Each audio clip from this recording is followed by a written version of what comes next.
Économie et les affaires. Autre facette de cette visite. Dans la délégation qui accompagne le président français, une quarantaine d'hommes d'affaires. Il s'agit de signer des contrats, même si François Hollande ne réclame pas de passe-droit. Écoutez.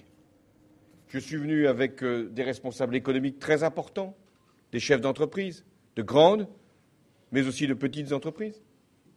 Et les plus grandes qui sont conscientes qu'ici en Algérie, il y a des potentiels considérables, mais à condition d'être les meilleurs dans beaucoup de domaines. Télécommunications, infrastructures, énergie, je ne vais pas les citer tous et toutes, automobile. Mais nous ne demandons rien, nous ne demandons aucune faveur. Ce n'est pas parce que nous sommes dans une relation d'amitié que nous aurions des privilèges. Il n'y a pas de privilèges.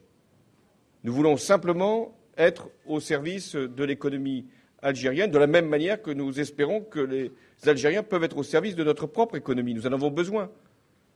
Puis nous avons à mener des politiques ensemble sur la Méditerranée. L'économie, on en parle justement avec Antoine Fontenot. Merci Antoine d'être avec nous sur ce plateau. Alors, comment les relations commerciales entre la France et l'Algérie sont-elles amenées à évoluer ? Alors vous l'avez dit David tout à l'heure, François Hollande est arrivé dans sa délégation officielle accompagné de 35 chefs d'entreprise français. Une quinzaine d'accords commerciaux doivent être signés jusqu'à demain avec le cimentier Lafarge, avec le laboratoire pharmaceutique Sanofi ou encore et surtout avec Renault. Le constructeur automobile prévoit d'ouvrir une usine à Oran capable de fabriquer quelques 75 000 véhicules par an. Et plus globalement, une feuille de route sera signée demain entre les deux nations. Elle devrait comprendre un partenariat industriel dont les détails ne sont pas encore connus. La France, aujourd'hui, est déjà le premier fournisseur de l'Algérie.